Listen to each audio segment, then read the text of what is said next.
Good evening dear students. Chandan competitive math के official YouTube channel पर मैं आप सभी का एक बार फिर स्वागत करता हूं। एक बार पुनः मैं कुछ अच्छे सवालों के साथ हाजिर हूं। आज का पहला सवाल, एक व्यापारी ने अंकित मूल्य पर 25% छूट देने की घोषणा की। यदि कोई व्यक्ति 40 रुपया की छूट चाहता है तो उसे 32 रुपया अंकित मूल्य वाली कितनी कमीजें खरीदनी हो। आप जरा देखिए, मैं ये पता कर लेता हूं कि एक कमीज पर आखिर छूट कितना मिल रहा है। एक कमीज पर 40 रुपया, 32 रुपया अंकित मूल्य और 25% छूट दिया जाता है। तो 32 का 25%, 25/100, 25 चौके 100, चलिए 32, अर्थात एक शर्ट पर उसे 8 रुपया का छूट मिलता है और वह चाहता है कि कुल 40 रुपया का छूट मिले। तो 40 रुपया का छूट मिले, इसलिए 40/8 अर्थात 5 रुपया। ध्यान दीजिएगा, संख्या निकालना है, 5 शर्ट उसे खरीदना होगा। तो इस प्रकार इस सवाल का यह उत्तर होगा। अगला सवाल है, एक समबाहु त्रिभुज इक्विलेटरल ट्रायंगल का परिमाप जो है 42 है। तो बताइए क्षेत्रफल क्या होगा। आपको पता होगा समबाहु त्रिभुज में प्रत्येक भुजा बराबर होता है, अर्थात परिमाप होता है 3 गुणा भुजा और वो दिया हुआ है 42। तो यहां से पता चल जाएगा कि a बराबर 14 सेंटीमीटर। अब आपसे क्षेत्रफल पूछा जा रहा है। समबाहु त्रिभुज का क्षेत्रफल होता है √3/4 भुजा स्क्वायर। तो √3/4 गुणा 14 गुणा 14 सेंटीमीटर स्क्वायर। 2 दूना 4, 2 सत 14, तो 7 सत 49 √3 सेंटीमीटर स्क्वायर इस सवाल का उत्तर होगा।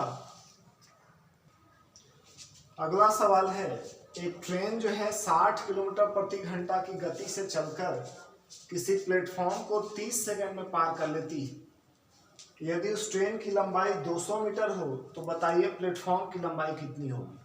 सबसे पहले आपको ध्यान में रखना होगा, ट्रेन जब किसी प्लेटफॉर्म को पार करे तो दूरी बराबर ट्रेन की लंबाई प्लस प्लेटफॉर्म की लंबाई। कोई एक फॉर्मूला लिख दीजिए। तो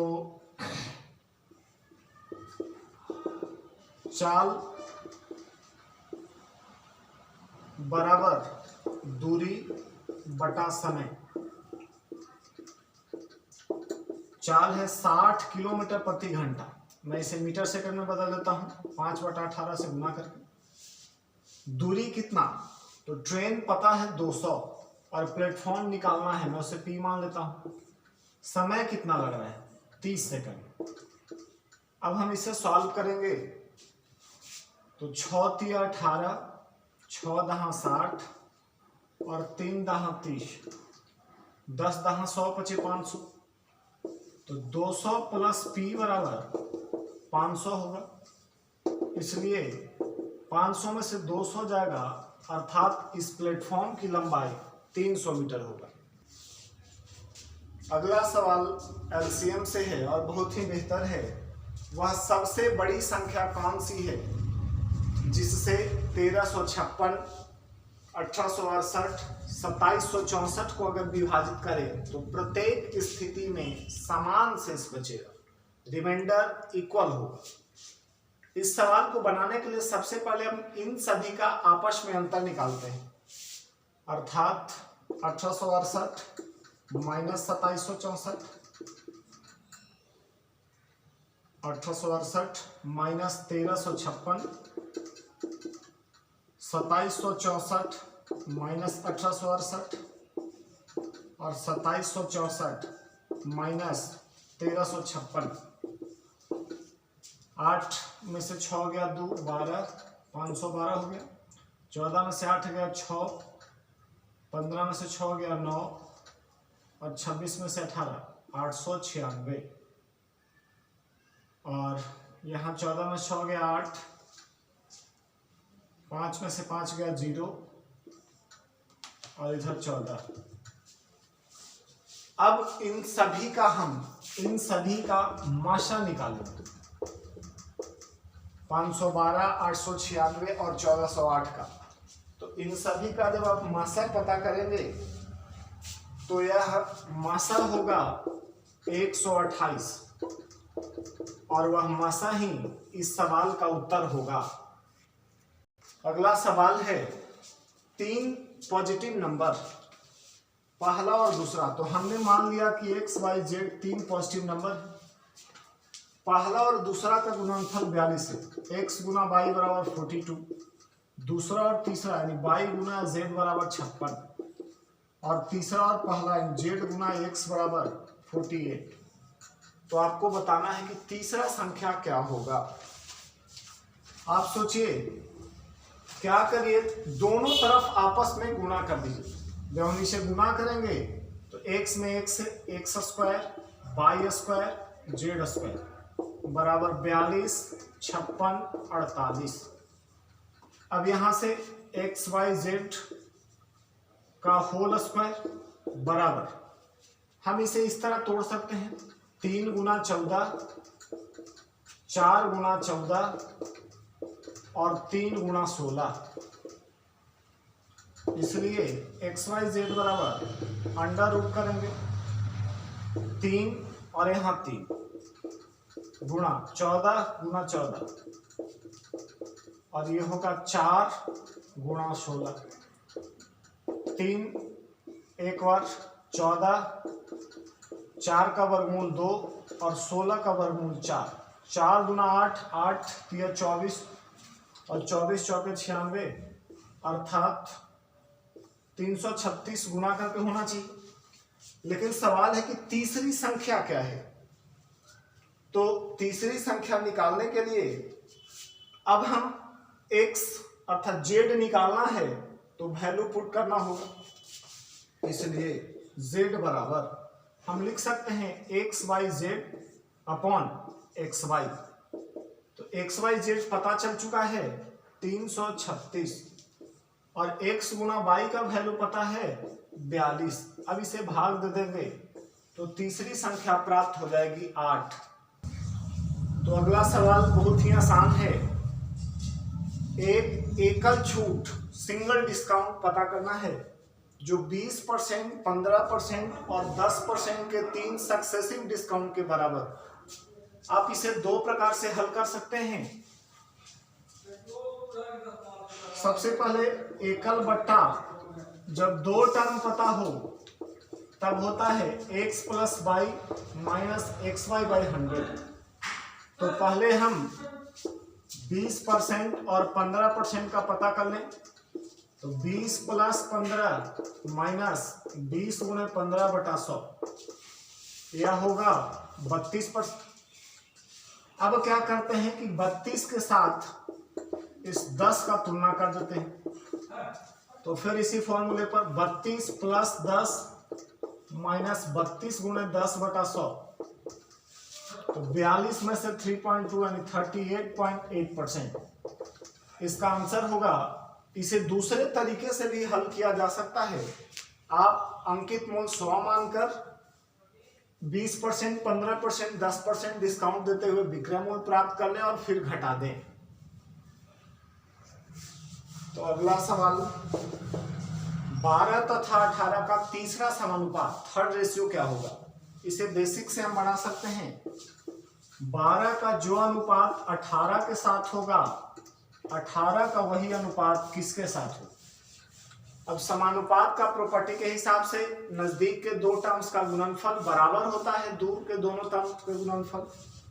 तो 12 गुणा x बराबर होगा 18 गुणा 18।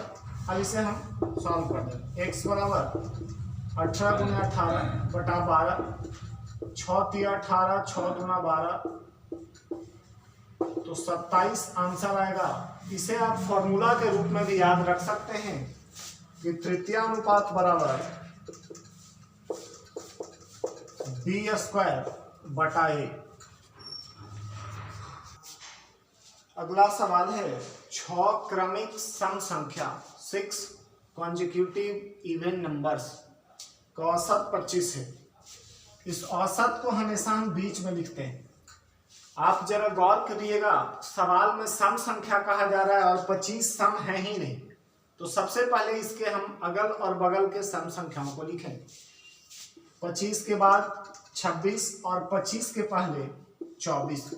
अब इसे हम कट कर देंगे। कितनी संख्याओं की बात कही जा रही है? 6। तो जितना बार आगे बढ़ेंगे उतना ही बार पीछे आएंगे। 26 के बाद अगला सम संख्या 28 और 24 का पिछला सम संख्या 22। 28 के बाद अगला सम संख्या 30 और 22 के बाद पिछला सम संख्या 20। अब कहा जा रहा है कि सबसे बड़ी और सबसे छोटी सम संख्या का अंतर क्या होगा।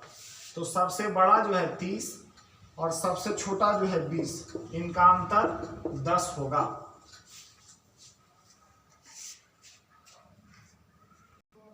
अगला सवाल समचतुर्भुज अर्थात रोम्बस का है।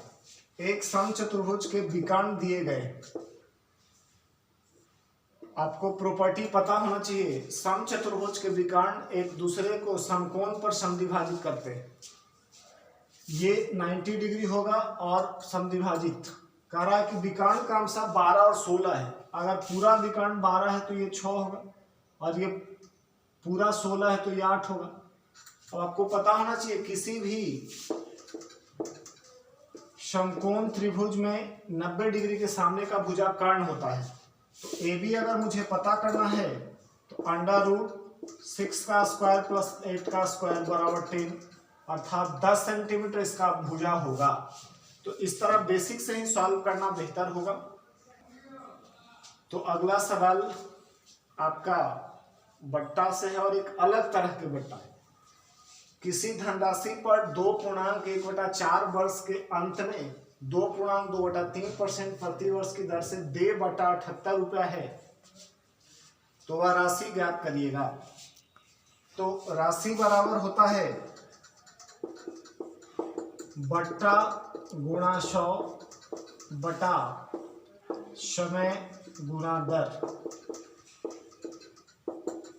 देय बटा 78 गुणा 100। समय की अगर बात की जाए तो 2.1/4 यानी 9/4, और दर की बात की जाए तो 2.2/3, तो 2 × 6 = 8/3। अब हम इसे ऊपर ले जाएंगे तो 78 गुणा 100 बटा 4 दूना 8, 3 × 9, 3 दूना 6, तो 6 से अगर कटेगा तो ये 13 बाद में कटेगा, अर्थात 1300 रुपया इस सवाल का आंसर होगा। तो आप यहाँ पर फॉर्मूला ध्यान में रखिएगा। आप में से जिन लोगों ने भी इस चैनल को अभी तक सब्सक्राइब नहीं किया है वो सब्सक्राइब कर लें और साथ ही साथ बेल बटन दबा दें ताकि प्रत्येक नए वीडियो की जानकारी आपको मिलते रहे। धन्यवाद।